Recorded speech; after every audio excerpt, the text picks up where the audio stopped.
নমস্কাৰ সকলোকে আশা কৰোঁ আপোনালোক ভালে আছে। বহুদিন ভিডিঅ' আপলোড দিব হোৱা নাছিলে, সেয়েহে ভাবিলোঁ আজি ভিডিঅ' এটা আপলোড দিওঁ।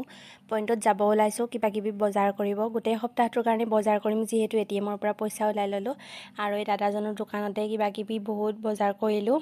আৰু ইয়াতে আমি ব্ৰেড চপ খাব আহোঁ প্ৰায়ে, বহুত টেষ্টি ব্ৰেড চপ বনায় আৰু ভেজ পকৰা এনেকৈ কিবাকিবি খালোঁ। লগতে মিঠাই খাবলৈও গ'লোঁ। মিঠাইৰ মানে কোনটো খাম কোনটো নাখাম লাগি গৈছে। আৰু দাদা দুজন দেখিছেনে, দাদা দুজনৰ দোকানতে আমি চব্জি কিনিব যাওঁ। ইমান বয়স হৈছে তথাপি ইমান মিল তেওঁলোকৰ, আৰু দেখাটো প্ৰায় একে। আৰু চব্জিৰ দাম শুনি মাথা গৰম, এটা বিটত হেনো 35 টকা, হ'লেও ল'লোঁ আৰু। হিমোগ্ল'বিন কমি গৈছে যিহেতু মোৰ। এইখন দেখিছে, এইখন আমাৰ SMCHৰ ফ্ৰণ্টতে থকা এখন চানা দোকানৰ পৰা চানা খালোঁ। হাতে হাতে টোপোলা লৈ গোটেই হোষ্টেলৰখিনি আজি উভতি আহিছোঁ, কাৰণ গোটেই সপ্তাহটোৰ বজাৰ। আহি ইয়াতে নাজিমাই গাখীৰ দিয়া চাহ বনাইছে, চাহ খাই কিছু আড্ডা দিলোঁ। ভিডিঅ'টো এইখিনিতে সামৰিছোঁ।